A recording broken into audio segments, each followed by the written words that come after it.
эфире информационная программа «Итоги дня». Расскажу о самых заметных событиях уходящего дня. В студии Дарья Короленкова. Добрый вечер. В начале коротко о темах.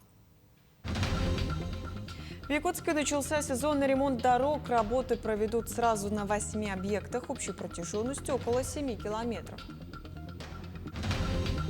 Министерство труда и социального развития Якутии продолжает реализовывать проект по заключению социального контракта. В этом году планируется подписать более 2000.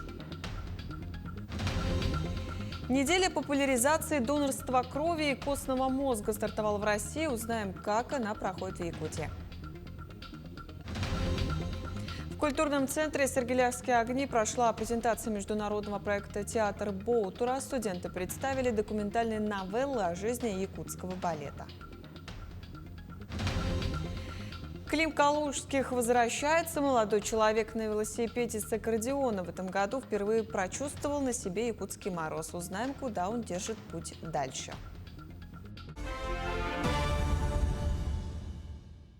Юрий Трутнев провел заседание Совета ДФО по подготовке к сезону паводков и пожаров. В Якутии под особым контролем находятся 59 затороопасных участков. Ведутся работы по укреплению защитных сооружений, углублению русел, рек и мониторингу через сеть 545 постоянных и 82 временных гидропостов. Для борьбы с лесными пожарами в республике расширяют авиаотделение. Глава региона подтвердил полную готовность всех служб к защите населения и инфраструктуры.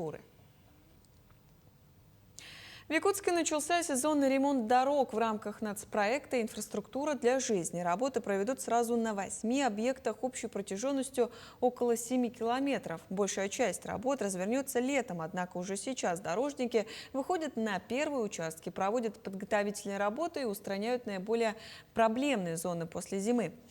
Какие улицы обновят в первую очередь, как организовано движение на время ремонта и успеют ли подрядчики уложиться в сроки, знает Петр Васильев.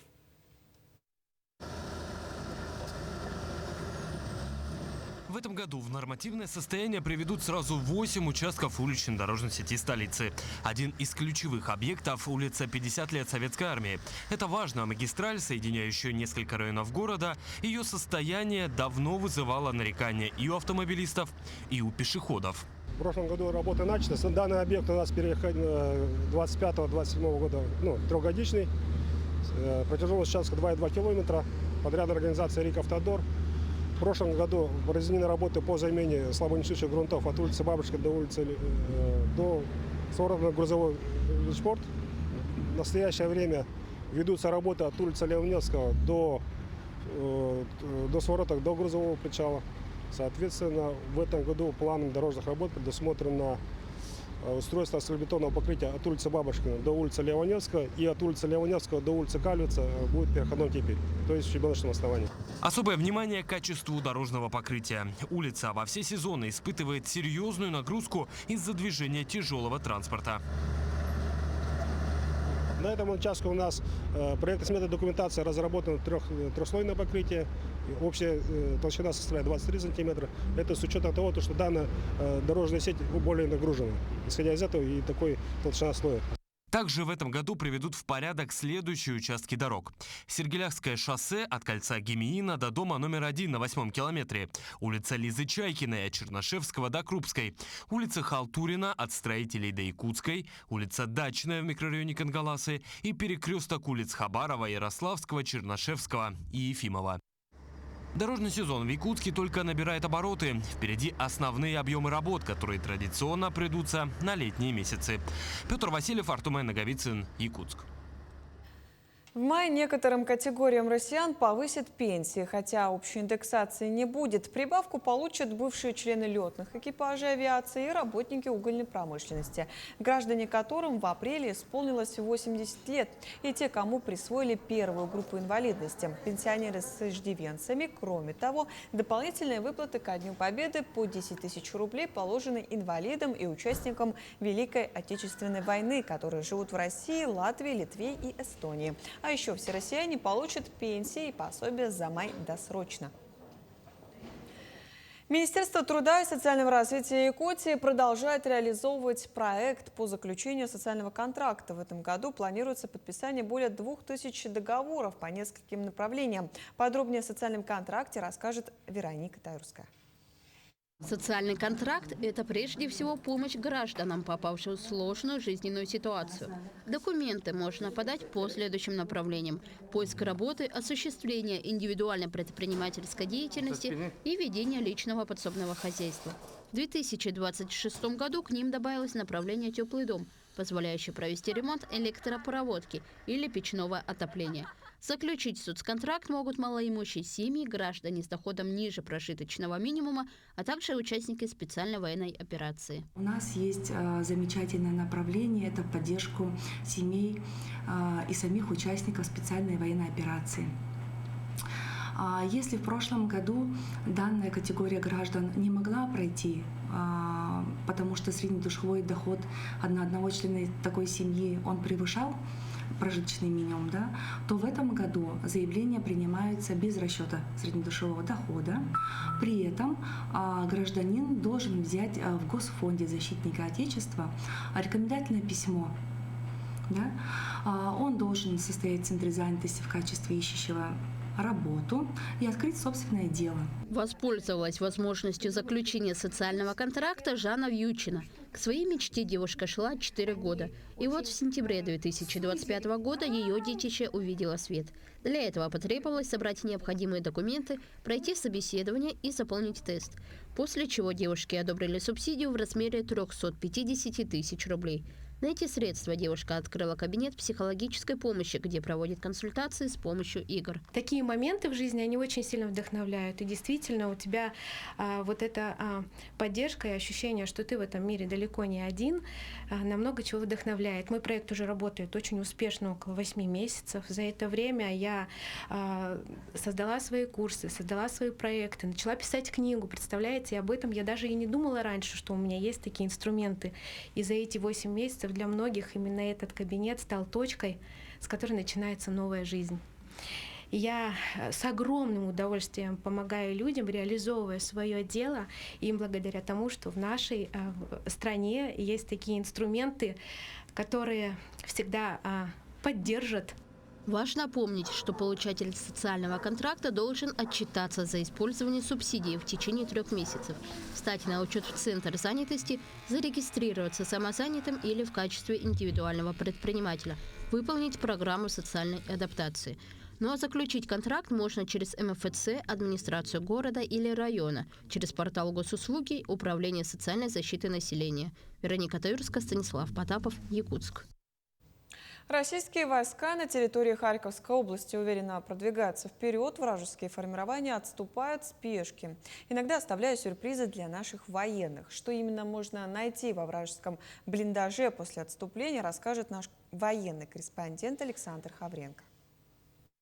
После удачной штурмовой операции на освобожденные вражеские позиции заходят и закрепляются бойцы добровольческого отряда «Барс-2» «Ботур».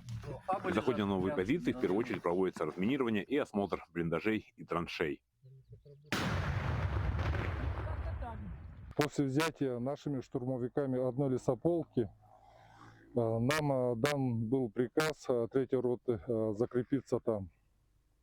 Во время закрепа бойцы при разминировании там окоп, блиндажей обнаружили иностранное оружие, гранатометы, «Жавелин» с 3 выстрелами, еще пулеметы и АГС. Одним из тех, кто обнаружил вражеское оружие, был боец с позывным «Деда». При обследовании новой позиции, которые ранее занимали ВСУшники, я с бойцом позывным «Лысый» нашли вот такое оружие натовского производства Германии. Даже вот такое оружие им не помогает удержать свои позиции. Поэтому мы идем вперед. Захват вражеского оружия – это серьезное достижение для бойцов и повод для гордости у командного состава. Немецкий гранатомет, который наши бойцы вытащили, и американский «Жавелин». Все они с этими спусковыми устройствами, оба, и их можно уже использовать тоже самим нам. Бойцы вытащили с позывным «Деда», «Лысый» и «Жавелин» Балла, боец, и «Макс». Хорошо отработали. Несмотря на сложную боевую обстановку, когда в небе работают вражеские дроны, бойцы Барс-2 Босур достойно несут службу, приближая нашу общую победу. Александр Хавренко, специально для телеканала Якутия-24 из зоны СВО. Якутск станет одной из 10 площадок федерального марафона «Знание первое», посвященного году единства народов России 28 апреля.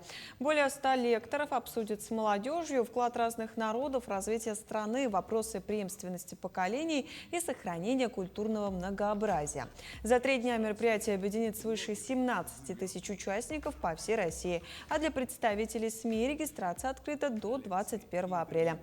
Проект «Общество знания» дает возможность школьникам и студентам лично пообщаться с выдающимися экспертами и найти идеи для самореализации. В школе номер 17 Якутска появился Центр детских инициатив. Кабинет организовали при поддержке родителей. Теперь ученики могут здесь придумывать новые проекты, обсуждать внеурочные занятия и планировать мероприятия. Активисты школьного самоуправления активно помогают в учебно-воспитательном процессе, следят за успеваемостью и порядком, проводят благотворительные акции, поддерживают участников СВО. В этом году школе исполняется 105 лет, а обучаются в ней более 1500 детей. Сегодня мы открыли новый кабинет для совета старшеклассников, для учащихся, чтобы совет старшеклассников могли придумать разные мероприятия для нашей школы. Мы, школьники, проводим разные мероприятия. Недавно у нас состоялась Тымада Волана. В этом году мы хотим открыть команду для волейбола.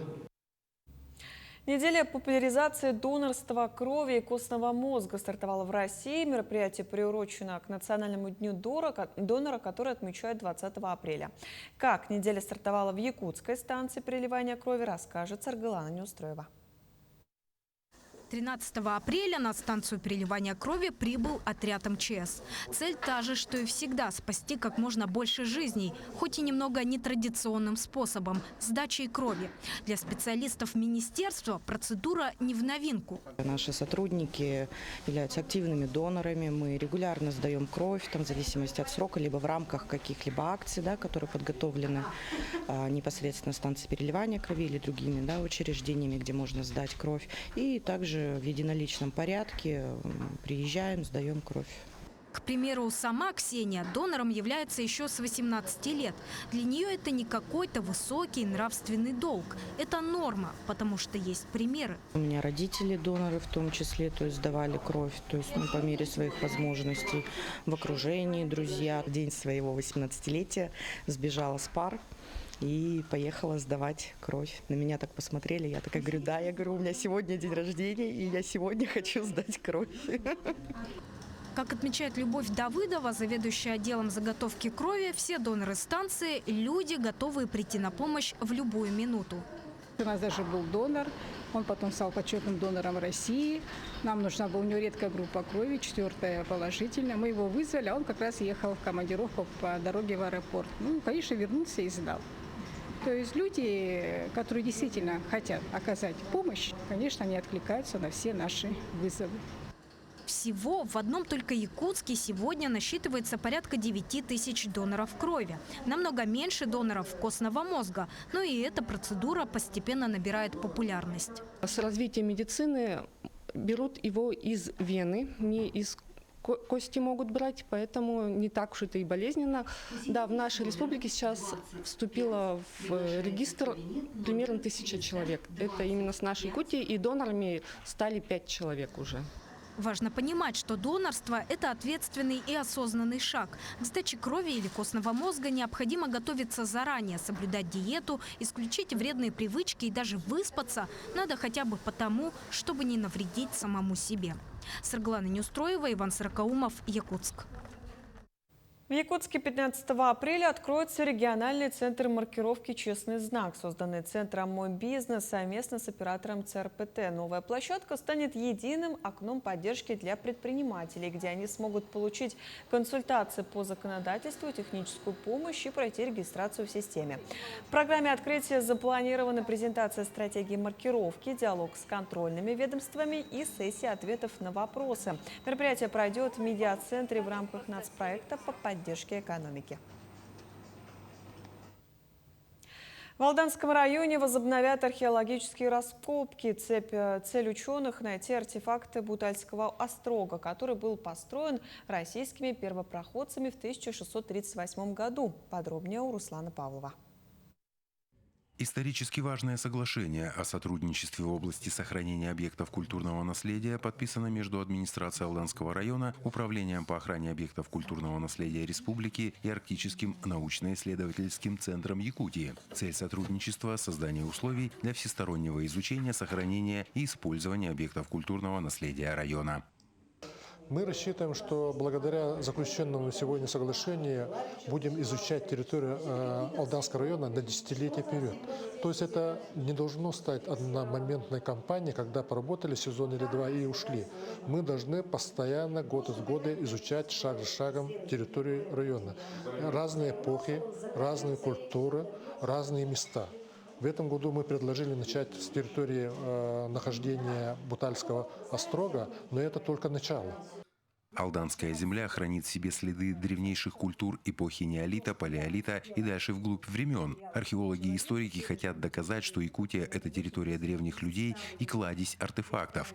В свое время на территории Алданского района уже найдены наскальные рисунки, писаницы и древние захоронения. Алданский район, вообще Алдан – это, можно сказать, мекка для археологов, потому что вся, собственно говоря, периодизация археологической культуры Якутии, она выполнена именно на алданских памятниках. И исследования на территории Алданского района давно уже не проводились, и, в общем-то, пришло время вернуться к ним и найти новые интересные объекты. На этот раз взгляды археологов нацелены на Бутальский острог. Он был возведен русскими первопроходцами в 1638 году. Название «Острог» получил из-за его расположения на земле явенкийского рода Буталов.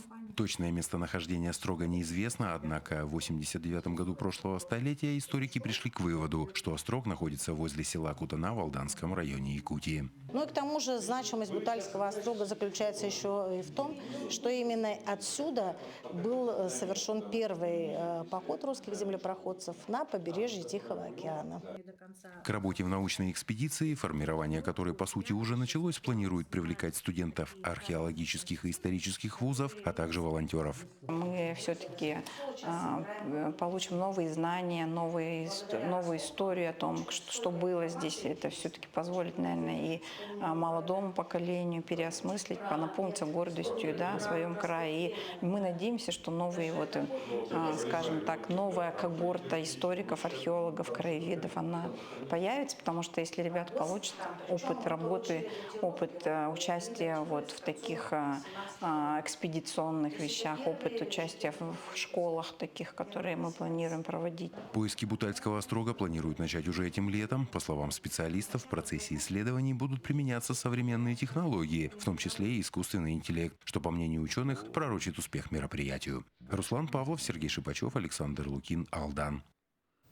В культурном центре «Сергеляхские огни» прошла презентация международного проекта «Театр Ботура». Студенты СФУ стали первой фокус-группой, которая представили документальные новеллы о жизни якутского балета. Уникальный материал создавался на протяжении 2,5 лет. Он раскрывает театральное закулисье и людей, стоящих за масштабными постановками. После встречи гости обсудили увиденное с героями фильма, ведущими солистами, и задавали им различные вопросы. Авторы лучших вопросов получат пригласительный на фестиваль классического балета «Стерх». Сейчас фильм еще находится на стадии финального монтажа. Окончательная версия «Театр Ботура» выйдет в свет 21 июня в Театре оперы и балета. Мы приурачиваем вот этот показ к балетному фестивалю «Стир», который начинается у нас на этой неделе, 17 апреля. И как раз-таки мы хотим пообщаться со студентами, которые заинтересованы в том, что мы делаем. На открытии фестиваля «Стир» мы сделаем презентацию этого проекта. Это будет показ предыдущего фильма «Мозг. Традиция. Мечта», той новеллы, которая касалась как раз-таки создания спектакля «Сияющий камень». То есть мы пройдем именно от того момента, когда появилась только идея эта. Завершился 4-й сезон республиканского интерактивного телевизионного песенного конкурса «Вот это да». В этом году проект был посвящен детям, предоставив юным исполнителям возможность проявить себя на большой сцене. Тем продолжит моя коллега Лилия Бурцева. 4-й сезон конкурса объединил более 40 талантливых участников. После нескольких этапов отбора в финал вышли 12 исполнителей, которым предстояло побороться за звание победителя. География проекта охватила центральные районы республики. На сцену вышли ребята из Тампонского, Намского, Усть-Алданского, Мегинокангаласского, Хангаласского районов, а также города Якутска, доказав, что талант не знает границ. Мы убедились в том, еще раз, что во всей Якутии очень много ребят талантливых, которые поют, здорово поют, классно поют. И глядя на них, ребята, другие, их одноклассники, друзья, они тоже хотят попасть в какие-то там вокальные студии и попробовать себя, ну, скажем, на нашей сцене для начала, да, вот, наверное. Но на самом деле, да, наша сцена, вот именно телевизионная, она для кого-то впервые вообще, в принципе, для всех детей впервые. Но многие дети, они уже, скажем, не новички в своей, там, скажем, творческой жизни. Почти все дети занимаются вокалом с педагогами. Исключением стала Александра Галаева из крохотного села Новый Тампонского района. Именно ей и досталась главная победа проекта. Она оказалась настоящим самородком из тампонской глубинки. К большому сожалению, там нет музыкальной школы, и вот педагогов по вокалу тоже нету. И я с дочкой сама занимаюсь, хоть у меня и нет образования музыкального, я только заканчивала музыкальную школу фортепиано. Но данные музыкальные, кажется, и есть, да, потому что иногда мы вместе с ней тоже поем, как художественная самодеятельность, можно сказать. Мне очень нравится выступать на сцене, потому что я умею, мне нравится мой голос. Я начала заниматься пением с детского сада.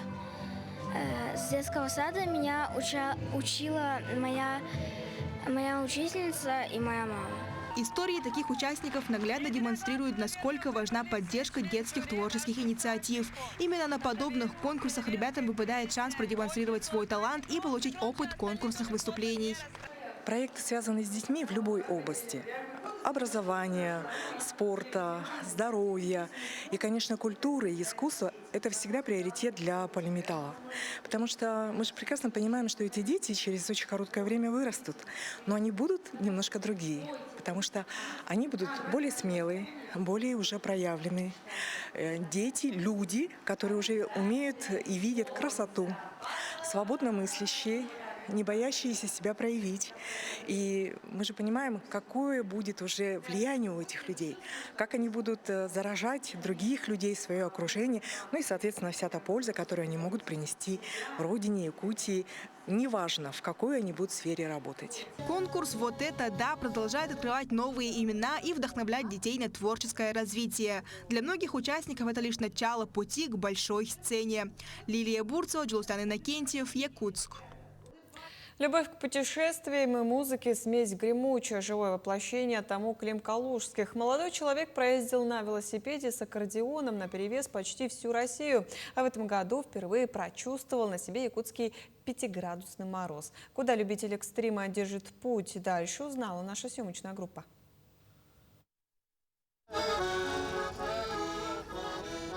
За историей Климентия Калужского следила, кажется, вся республика. Этой зимой он из Новосибирска отправился в Якутию, специально в поисках холода. В крещенские морозы путешественнику удалось окунуться в Аймеконскую прорубь и покататься на буране. И все это с неизменными спутниками – аккордеоном и велосипедом. Земля Ланхо оставила приятное впечатление. Здесь необычайно гостеприимные местные жители. То есть в поселках и в деревнях меня узнавали, потому что смотрели новости, подходили ко мне и звали к себе на ночлег. То есть, Якутия, она особенно запомнилась гостеприимством местных жителей. После визита полюса холода велосипедист успел побывать на Камчатке и в родном Магадане. А сейчас Клим разъезжает по улицам Якутска и, конечно, привлекает внимание прохожих, которым очень хочется поговорить с авантюристом. Наша столица – лишь один из перевалочных пунктов на очередном амбициозном маршруте. Следующая цель – покорить Эльбрус. Туда Клим планирует добраться к июню. Ну а в следующем году странник снова вернется в Якутию. В следующем году я хочу принять участие в Аймеконском забеге «Полюс холода» и пробежать минимум 42 километра. И прибежать, как минимум, не последним. И поэтому я уже сейчас начинаю готовиться к марафонскому забегу.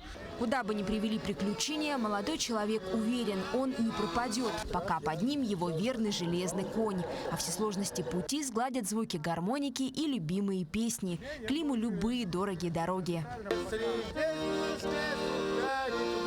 Ржана Гармаева, Иван Сорокаумов, Якутск. В Ленске, несмотря на оттепель, состоялась лыжня России, объединившая около 50 участников, профессионалов, любителей и ветеранов спорта. Для лыжников разных возрастов и уровней подготовки подготовили соответствующие дистанции.